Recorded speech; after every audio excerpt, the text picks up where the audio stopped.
Hi, this is Usha. Welcome to Rathod's IAS classes. In this lecture, we are going to discuss current affairs of 9th April 2021. In this lecture, we are going to discuss 8 topics which are very much relevant to UPSC. So let's get started with our discussion and let us see first article. Title says amid surge, Prime Minister stresses on the need to test, track and treat more. So this article mainly talking about this COVID-19 cases. As you all know, there is second wave of COVID-19 cases, and today's newspaper it is saying that new cases of 1,31,000 cases they are recognized from last 24 hours. So if you're talking about first infection when we saw this COVID-19 1 year ago, okay, so 1 year back what are cases that are seen in peak in September. So now we are seeing more cases in this month, especially from last 1 week onwards we are seeing more number of cases. Okay, so because of this our Prime Minister mainly stressing on needs to test and as well as need to track and to treat more to control this COVID-19. So this article will be important regarding GS paper 2 under health. So now let us talk about this article in a great detail. So context mainly says that there is growing concerns over vaccine shortage. So why vaccine shortage we are seeing? So as of now in India we have 2 vaccine candidates got emergency use authorization. That is Covishield, it is one vaccine, and next one is Covaxin, right? So what happened? We are exporting these vaccines to other countries, and we exported these vaccines to more than 80 countries across world. And now we are seeing second wave of this COVID-19 in India, and there is increase in number of cases day by day. So because of this we need to increase our vaccination, right? Okay, so because of this now there is growing concerns over this vaccine shortage in India, and in this context our Prime Minister told chief ministers of states that peak levels of first wave that is crossing nowadays, and we are seeing large number of fresh cases per day. In today's paper it is saying that 1,31,000 cases that are seen. Okay, so in this context Prime Minister mainly focused on strategy that need to be followed to control this COVID-19. So this needs testing, we need to track people and we need to treat them. So first we need to go for testing. So whenever any person who got positive to this coronavirus, and we need to track persons who had met here. Okay, so in this way here we can isolate those primary contacts also. And next one is we need to treat people who didn't get this COVID-19. Okay, so we need to give vaccination to these people to prevent infections. So this is a strategy that need to be followed. So now let us talk about some important details which are given. Okay, so first one is this article mainly says that we need to go for intensive testing. That means we need to increase our testing capabilities and testing 100% in well-defined micro-containment zones. For example, if there is any apartment is there, so what happen if at all any person, for example, if you are talking about security guard, so this security guard or watchman, he will talk to each and every person, right, who are moving from gate, right, who are coming into this apartment. So for all those people this watchman will be talking, right? So if at all this security man he got positive with this coronavirus, then entire flat people they have chances to get this coronavirus, right? So because of this whenever we are talking about this containment zones, so in this containment zones we need to go for 100% testing. Okay, so this is first important thing. And next one is after any person we got positive, we need to trace at least 30 primary contacts of every positive case and we need to isolate them. And next one is we need to ensure that all eligible people they are vaccinated. So this is strategy which mainly focused by our Prime Minister to control this coronavirus. I hope it is clear now. Now let us see next article. Title says no ad hoc judges in place of regular recommendations. So this article mainly focusing on ad hoc judges. Okay, so this ad hoc judges which comes under important part of our polity, right? So in polity, we already discussed about Supreme Court and as well as High Court in our Polity Lakshmikant series. So if you have not watched those videos, so please go and watch those videos, because it will be very helpful to understand concept. And I already focused on which point is important regarding mains and which point is important regarding prelims point of view. Okay. So as I earlier said that this Lakshmikant will only useful to clear prelims but not mains. So regarding mains, you need to know more analysis regarding this Lakshmikant. So whatever important regarding mains, I also discussed in that polity lecture series. Okay, so if you are interested, you can watch that also. So this article mainly focusing on this ad hoc judges, right? So now let us try to understand this article. So before that, this article will be important regarding GS paper 2 under polity. And this topic now we are going to discuss that will be especially important regarding both prelims and also mains. So from prelims point of view, you get some statements regarding this ad hoc judges, and from mains point of view, you need to focus on pendency of cases in Supreme Court and as well as High Court. So now let us try to talk about this article in a great detail.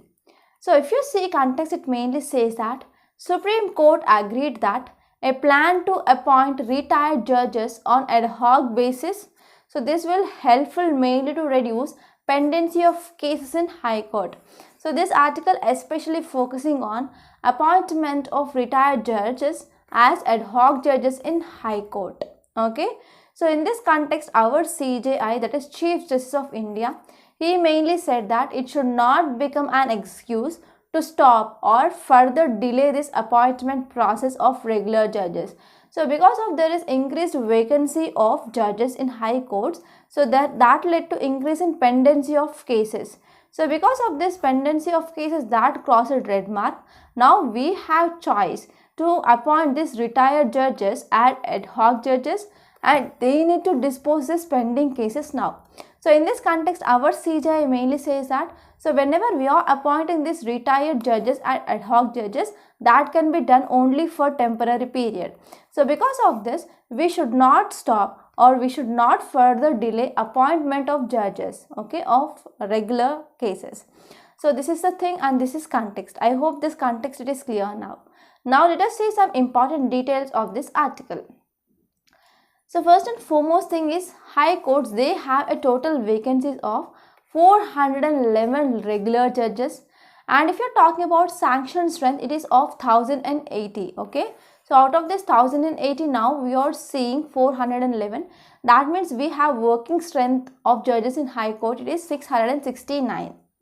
So in this context, if you're talking about some important facts that are important regarding prelims, so Chief Justice of High Court, he should opt for ad hoc judges only if efforts to fill some judicial vacancies. Okay, so whenever there are increased number of judicial vacancies in High Court, then that Chief Justice of that High Court can opt for this ad hoc judges.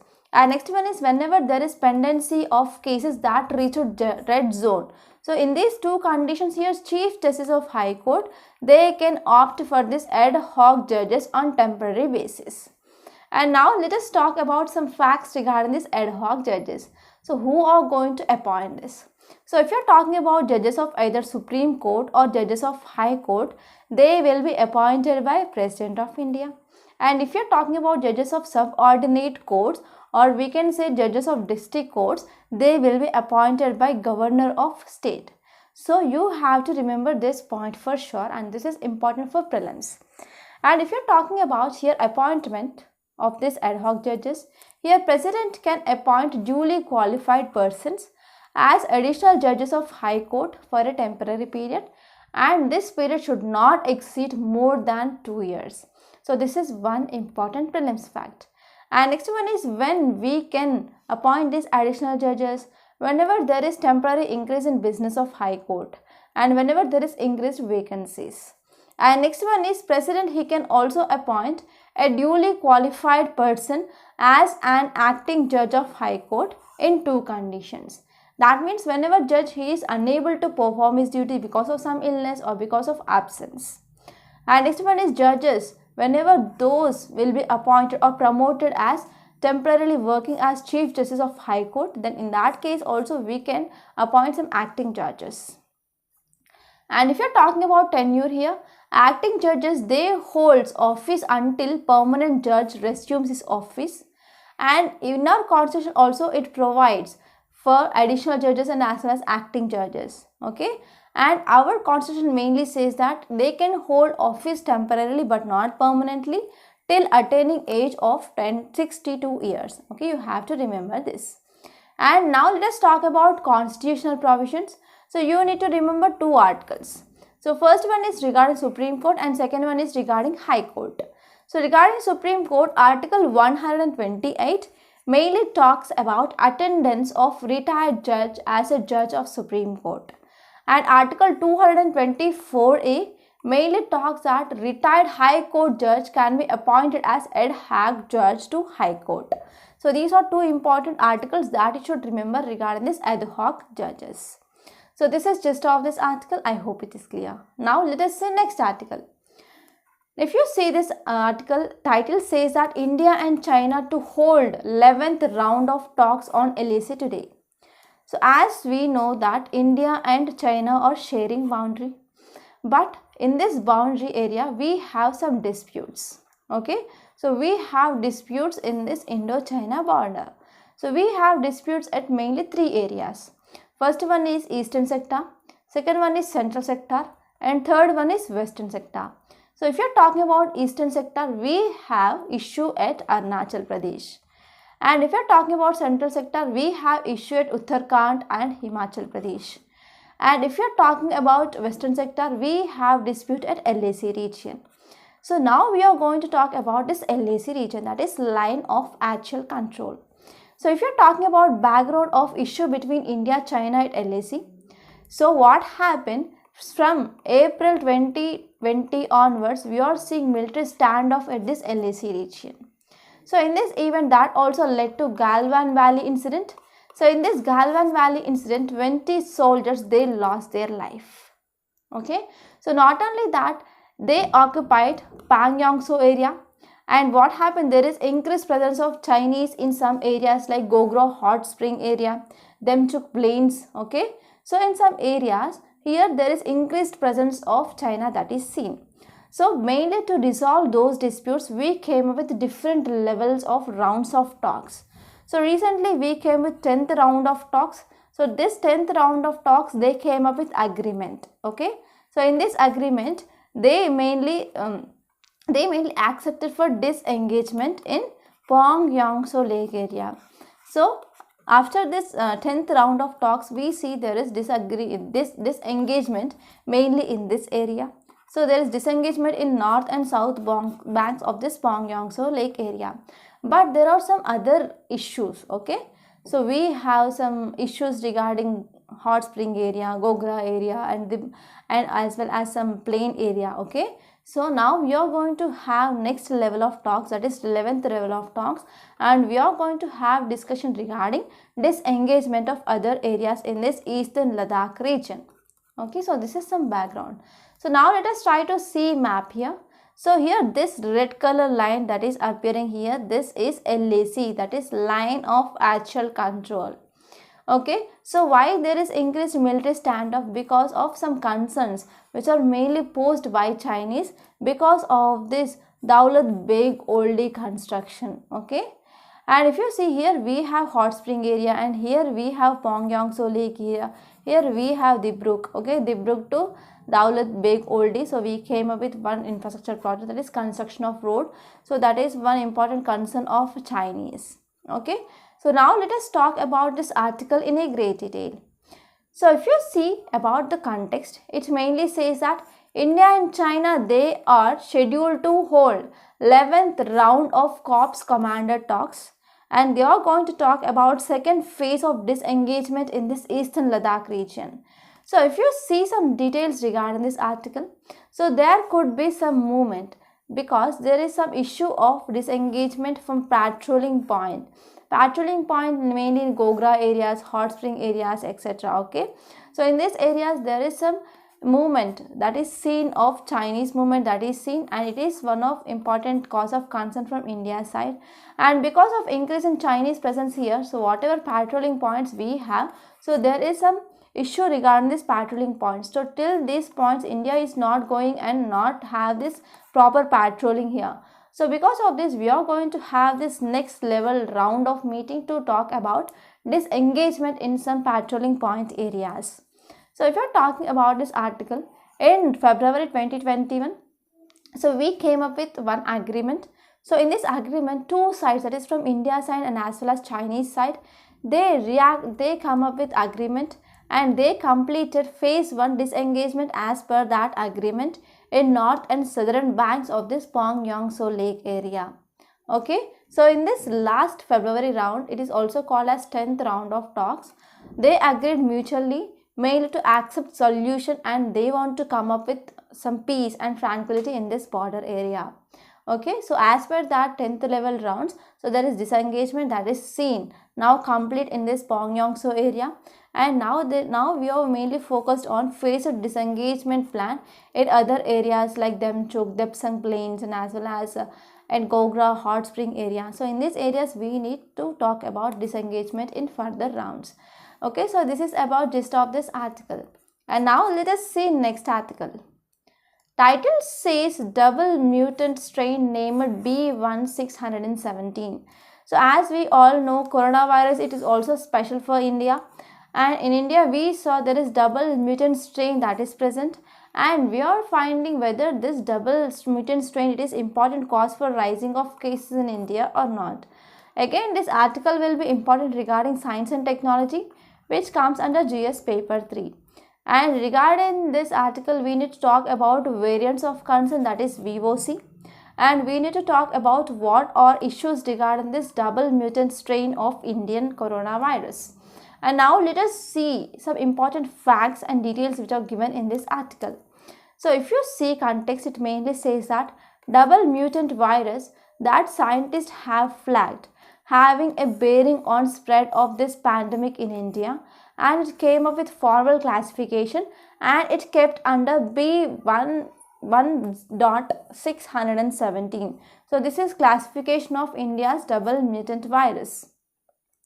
So if you're talking about some important details, so this variant, it is common in India and mutations mainly seen in two types, E484Q, L425R. So these are two types of mutations that are seen and they become more infectious. So because of this, we are seeing second wave of coronavirus now. And there is also one concern, like they are evading this antibiotics. Antibiotics are not working against this mutant virus. And now let us talk about some more facts regarding this article. So these mutations mainly have individually been found in several other coronavirus variants also. Okay, so mutations are very much common here. So mutations means whenever there is alteration in genetic material of that virus, that will cause mutations. So these mutations, they are very much seen in this coronavirus. It is not only seen in India, but India is special because in one virus only we are seeing two mutations here. Okay, so if you're talking about UK variant, it is named under B117 and South African variant under B1551 here. So in this UK and South African variants, we are seeing mutation mainly in the spike protein. So if you're talking about structure of coronavirus, here we have plasmid cap. So inside this we have genetic material and outer side we have spike proteins in this manner. So we are seeing mutations in this spike proteins in this UK and as well as South African variant. So because of this mutations in this spike protein here, so whatever vaccines we are coming up, so they mainly contain some spike protein, right? So because of this, whenever there is some alteration that is done in this virus, that will leads mainly to decrease in efficacy of vaccine. So because of this, we are coming up mainly concerns of variants. Okay, so because of this, these become variants of concern now. So now if you are talking about some more details which are given in this article, it mainly says that according to INSACOG, it is consortium of laboratories. So it is mainly sequencing the samples of genomes. So in this INSACOG, it mainly said that So this first double mutant virus of India found in December 2020 itself.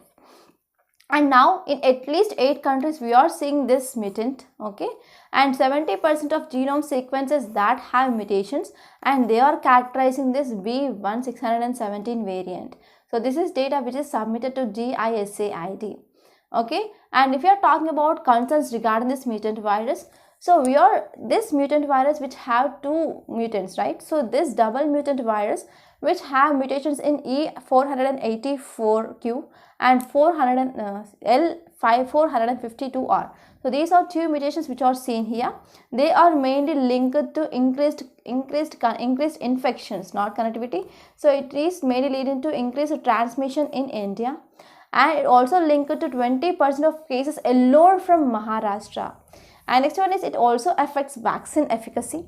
And if you are talking about global variant of concerns, we have mainly 3 concerns, 3 variants. First one is UK variant, second one is South African variant, and third one is Brazil variant. And now we have double mutant virus of India.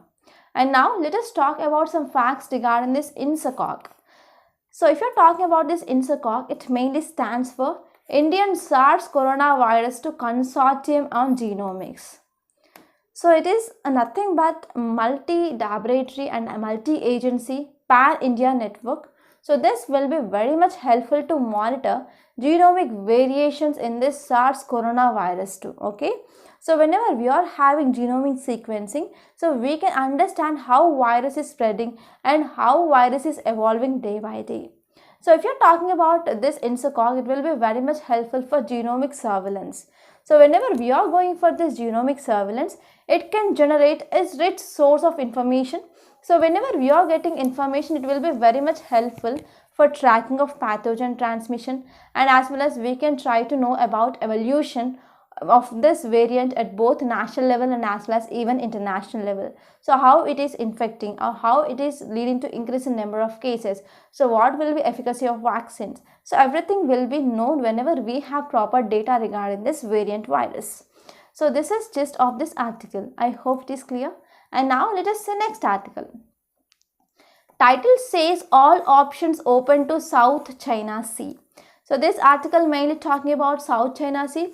And we also discussed number of times regarding this South China Sea article in our Hindu news analysis. So if you see here we have China, here we have Korea, and here we have Japan, and here we have some countries. So this area comes under this South China Sea region. So what is concerned regarding this South China Sea? In this South China Sea there are number of islands. So famous islands are Parcel Islands, Spratly Islands, and Scarborough Islands which are present in this area. So as we know, according to UNCLOS here, so according to UNCLOS, what happened? So it mainly comes up with what comes under internal waters. So how much area comes under territorial waters, how much area comes under this exclusive economic zone. So under this exclusive economic zone, it mainly contains 200 nautical miles of region. So what happened here? So China which started constructing some artificial islands in this South China Sea, and it is claiming that so entire region will comes under Chinese control, okay. So it came up with a 9 dash line in this region, and mainly says that this region mainly comes under control of China.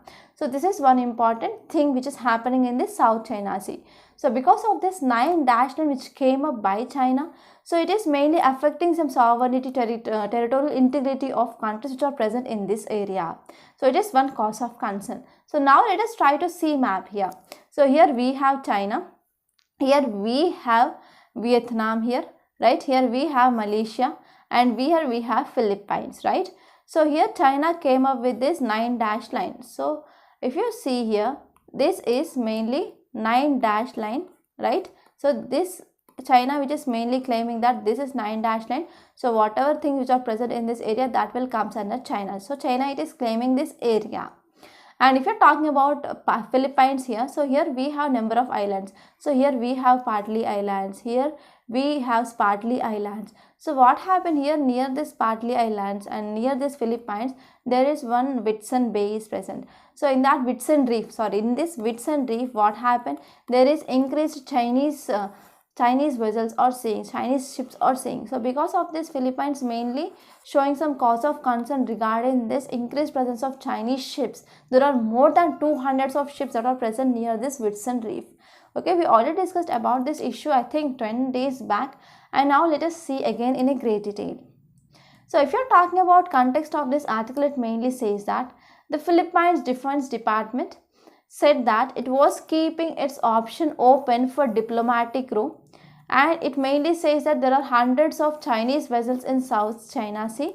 So because of this, that led to increased tension between China and Philippines here. So Philippines mainly says that there are more than 200 Chinese boats. They are detected at this Whitsun Reef near the Spratly Islands. So because of this area which is mainly claimed by both China and as well as Philippines. Okay, China came up with 9 dash line, and it is saying that entire region which comes under China. Okay, so Philippines mainly says that Chinese mainly entered unlawfully into exclusive economic zone of Philippines. So this is issue. Okay, so you need to know some facts regarding this South China Sea. We discussed number of times regarding what is importance of South China Sea. So again, you need to revise this. So it is homework for you people, and don't forget your homework. And now let us see next article. So before seeing this article, I want to make a small announcement on this platform. So if you want to give your attempt in 2022, so we came up with one important and highly beneficial course, that is current affairs package along with mains answer writing practice. So why this course is useful to give your attempt or UPSC in 2022? So before going into exam, you need to know at least 1.5 years current affairs for sure, right? So if you join this course now, and this is right time to join this course to current 1.5 years current affairs, okay, before your UPSC prelims.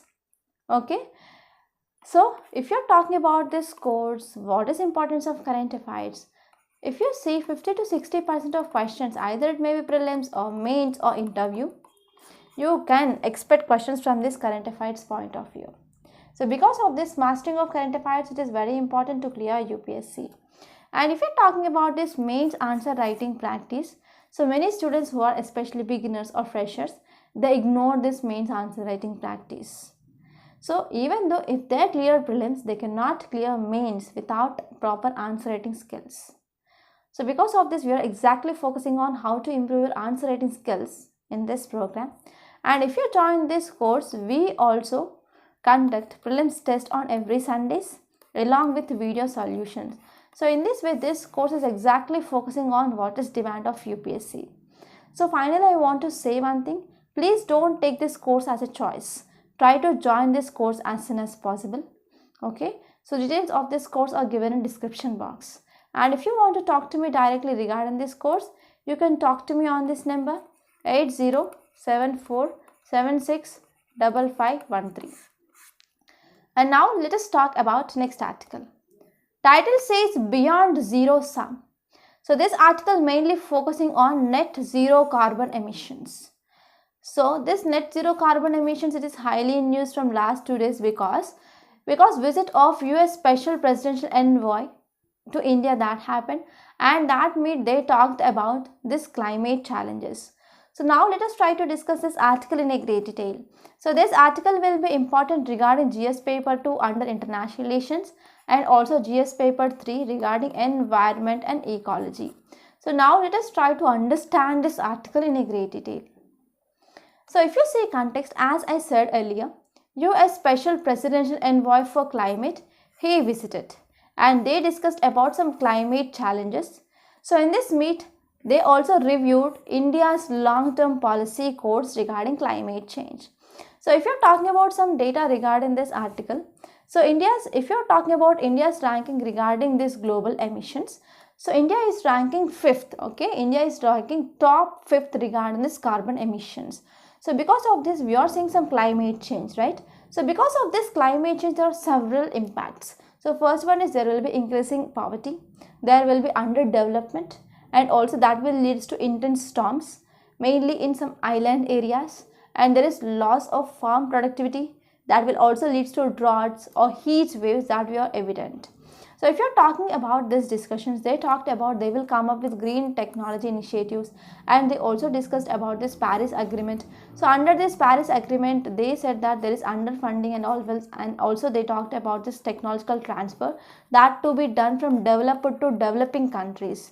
And they also talked that there is a need to decrease emissions, and in this context they also talked that climate change, it is one of important and biggest challenge for US, UK, Europe, etc. And next one is, if you're, this article also talked about India climate change. So regarding this India's concern regarding this climate change, so what are concerns? So recently government came up with environment clearances to many projects, so it is one of cause of concern.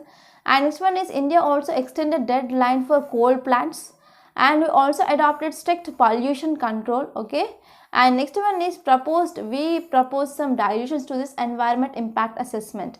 So in this way we need to adopt this strict pollution control, but there are some concerns are, there is increased environment clearances for many projects, and there is extended deadline for coal plants, and there is also proposed some dilutions for this environment impact assessment.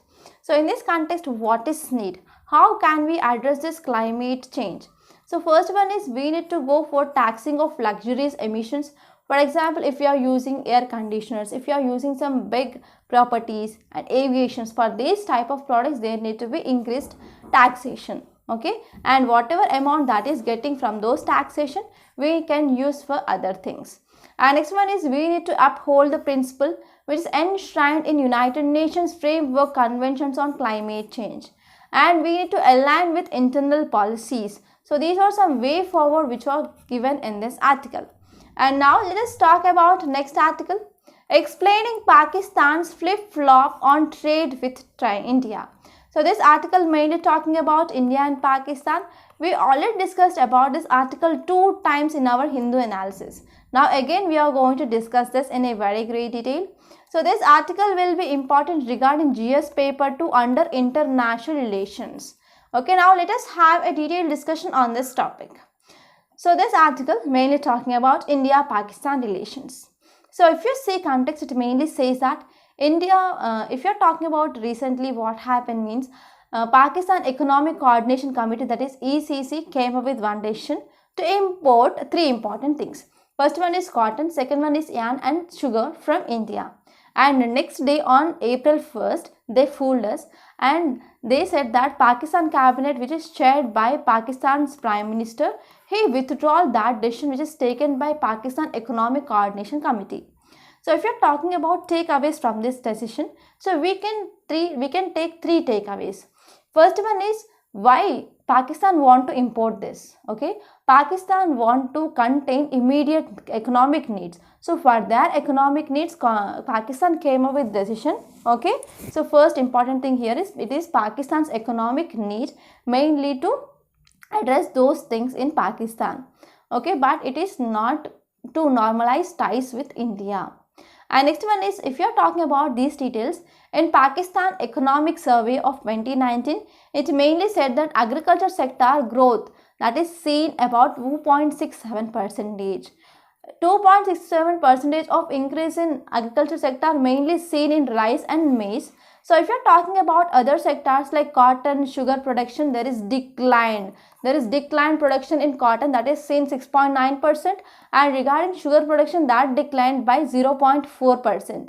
And if you're talking about this sugar exports, they come down drastically by 50% as per 2019 to 2020 data. And there is also decline in textile sector due to disruption in supply chain and as well as domestic production in Pakistan. So if you're talking about especially sugar, so there is decreased availability of sugar for local consumption. So there is, because of this, there is steep increase of price of sugar that is seen in Pakistan. And there are also some reports says that there is hoarding that is happening here. So because of this, whenever Pakistan go for importing of sugar from India here, it will be cheaper. So this is first important thing. And if you're talking about cotton, so there is sharp decline in 40% of production of cotton. So why there is decline? Decline because of decline in area of cultivation and decline in yield per acre. Okay. And if you're talking about 2019 to 20 data, Pakistan produced 9 billions of bales. But this year, this ginning industries in Pakistan, they estimates only just 7 million bales. So because of this, Pakistan's cotton export which will be reduced drastically, and will also have some domino effect on garment industry in Pakistan. So because of this, now Pakistan want to import, but this decision mainly withdrawn by cabinet. And second important thing here is supremacy of politics over trade and economy. So there is mere small percentage of trade, okay, intra-SAARC trade that is seen here. So if you're talking about trade between India and Pakistan here, so here it is mainly talking about politics rather than that of trade and economy. And third important reason here is we are mainly emphasizing on Jammu and Kashmir, okay. That is Pakistan mainly emphasizing on changes in Jammu and Kashmir, okay. They want to make meaningful start in this bilateral relations. So even some reports, they mainly says that Pakistan is agreeing to re-establish ceasefire along LOC region whenever there will be normalcy of ties in Jammu and Kashmir. So if you're talking about this Jammu and Kashmir in 2019, on 4th-5th August, our government came up with revocation of two important articles. That is Article 370 and Article 35A of Indian Constitution. And finally, our government came up with Jammu and Kashmir Reorganization Act. So through this act, this state of Jammu and Kashmir mainly bifurcated into Union Territory of Jammu and Union Territory of Ladakh. So mainly Pakistan want to restore this Article 370 and Article 35A in Jammu and Kashmir, okay. So it is mainly emphasizing on Jammu and Kashmir by Pakistan. So this is gist of this article. And now let us say today's mains question. So today's mains question is the distinct characteristics of India's agriculture require that a reformed state must ensure farmer and consumer welfare. So now we are going to discuss about this question in a very great detail. After listening to this lecture, try to write your answer in a concise manner that should be not more than 150 words. And now let us see related article here. So title says plough to plate, hand held by Indian state. So this article mainly talking about Indian agriculture state, okay. So what is a state of Indian agriculture? So this article will be important regarding GS paper 1 regarding agriculture and also GS paper 2, GS paper 3 under economy. So this topic will be exclusively important regarding mains point of view. Okay, now let us try to understand this article in a great detail. So if you're talking about Indian agriculture, mainly farmers, they are facing a lot of problems, okay. So this farmers, it is highly in news because of newly came up with farm laws, right. So we are going to see about what are factors and what is solution in this lecture. So if you're talking about some limiting factors of agriculture in India, we are facing uncertain weathers. We are facing soil fertility, or we are facing some issues regarding soil fertility and water availability. So as I am coming from farmer family, so I saw every problems, right. So I want to explain much here, okay. So if you're talking about agriculture, so we can divide this agriculture problems into three stages. That is pre-sowing period, sowing period and post-harvest period. So this pre-sowing period, we have number of problems. So we need to decide which crop to be grown in so and so field. If at all there is increased water availability, that means if we have proper water, we can go for rice intensive crops. But what happened, because of failing of monsoons and because of some drought season, we cannot go for this rice intensive crops here. So in that region, in that case, we can go for growing of millets or less water intensive, okay. So this is first important thing. And pre-sowing period, we need to go for getting of seeds, we need to go for getting of fertilizers, and we need to make land sure before going for cropping or sowing. And after sowing, we need to go for use of fertilizers, we need to go for use of pesticides, and we need to monitor whether water is required or not, whether water is sufficient or not, right. And next one is after harvest, we need to take that produce to mandis or to some areas, right, where we can sell our harvest. But what happen, whenever we are going there will be problem of middlemen, and there will be also problem at mandis. So if you are going for private areas to sell that, we cannot get proper assured price. So in this way, farmer mainly suffers from many problems here. So there are many limiting factors. So because of this, what happened, many people who want to invest in this agriculture, they are not coming and they are not investing because there will be no promising results here. So if at all, what happened, whenever there is unseasonal rains is happening, that will lead to loss of crop, okay. And if at all there is no rain, then what happened, that will also leads to loss of crop, right. So if there is no proper available of pesticides and as well as fertilizer, that will be also leads to decreased crop yield, right. So because of this, whenever any people who want to invest in this agriculture, they are not coming forward because of some adverse events, or because of there is no promising of investments or returns in this sector here. So because of this, it is also underscoring the need of right kind of public investment in agriculture. But if you're talking about other sector like industry here, so industry will make profits for sure, okay. So how it can make profits, it can decrease cost of a unit, okay, cost of making of any unit. So because of this, whenever price which is available in market at cheap cost, then what happen, people will come towards and they take this product, right. So because of this price fall, what happened, they will also eliminate competition and they will become monopoly in that area. But the same thing will not happen in agriculture. So whenever farmer he is taking his bag of paddy to market here, whenever he is selling for less price, how can he have some income? How can he go for raising of his family? So this cannot be the price fall. It is not the solution for problems of this agriculture or farmers here, okay. So if you are talking of members of these farmers, if there are 5 members in farmers, all these members they will be involving in this farm work, and some people they will also go for non-farm work here. So there are many farmers who do not have land, and if there are farmers they are having small lands, they will comes under the small and marginal farmers, right. So these farmers who are tenants, who are working at the other fields here, then what happened, they cannot go to market and they cannot sell this harvest that he got for low price here. So if you're talking about second important problem here, that is production cycle. So if you're talking about production cycle in agriculture, so before this monsoon, what happened, during this monsoon they will go for kharif crops. So in winter they will go for rabi crops. In summer season they go for ziyad crops. That means this production cycle that is in an organized manner, right. So that means in this kharif only, they all will go for sowing of paddy or wheat, whatever that is there, they will go for sowing at once only. So what happened, if there are 100 farmers in some village and they are going for sowing of this paddy, at the same time what happened, harvest will also come into hands.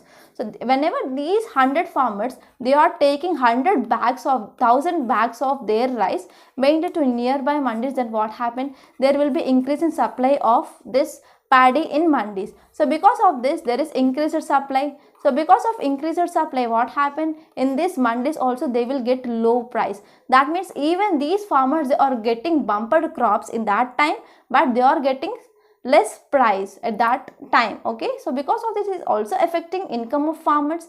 And if you're talking about credit market here, so if you're talking about small and marginal farmers, they do not have proper credit facility. And if you're talking about tenants, they do not have even land documents to get some availability or bank credit. So because of this, they will go for money lenders to get money, to borrow money. So these money lenders, they will lend money at higher rate of interest rates, that is from 60 to 120%. So because of this, what happened, though this farmer he is getting some money from this money lenders, so he is going for season here. So if you are getting harvest and if you are selling his harvest in mandis, he is getting low amount of money. So because of this, he cannot repay all the amount. So because of this, here farmers are entering into debt trap, okay. And also in mandis there will be middleman is present, right. So there is also some exploitative practices that is seen in this credit market during this agriculture. So because of all these reasons, there are more than 3 lakh farmers they committed suicide in last 30 years. So what might be reason? Reason might be there is steady decrease in water table. So why there is decrease in water table? So first one is there is uncertainties in monsoons, right. So there are some droughts we are seeing. So because of this droughts, there is also decrease in water table, and now many state governments are providing 24 hours of electricity. So whenever we are providing 24 hours of electricity, in that region, what happened, pump sets and tube wells, they are continuously running. So because of this, that will leads to depletion of water table. And second one is because of increased use of pesticides and as well as herbicides, that is also leading to affecting water quality, that is underground water also polluted. And next one is yield response to application of increasing expense of this chemical input is falling. Though they are using high amounts of chemicals, like we can say high amounts of fertilizers, but yield is very low. So because of all these reasons, there is increased higher cost of cultivation, but though there is increase in cost of cultivation, the MSP is very low. Okay, so because of all these reasons, there is increased suicide of farmers in India that is seen. So what is way forward, what can be done? First one is we can go for incentivization of farmers to make change. So there are many schemes government came up with this. So under this, they can provide some insurance and some intensive incentives to farmers. And second one is whatever food which is locally produced, so that food need to be incorporated in our Anganwadi centers and as well as midday meals programs of schools.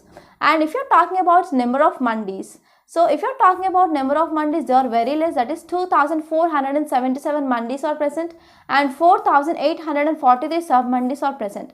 So in these mandis, there is exploitation that is done by large retailers by this small and marginal farmers. So these small and marginal farmers, they are mainly exploited by large retailers. So because of this, though when we are going for scrapping or removing of these mandis, we can expand these mandis. Okay, so farmer need to be available or he should have access to mandis within 5 kilometers of radius. So and one thing we can also do here is we can improve our functioning of these mandis, and we need to make these mandis most transparent, and as well as we need to make this mandi farmer friendly. And whenever we are going for opting of this locally procured crops for this Anganwadi centers and as well as supplementary nutrition under this midday meals program, so we have many advantages because these locally produced crops, they have low glycemic index, and those people who live in that area, they are habituated to take that food. And next one is they have high dietary fiber and they have high levels of vitamins, minerals, proteins and antioxidants. So in this way we can also address problem of malnutrition, anemia also. Okay, so this is gist of this article. I hope it is clear. By this we are concluding today. I hope you enjoyed this lecture. Please subscribe to my channel and don't forget to like, share and comment my videos. And don't forget to enroll this current affairs package. Thank you so much.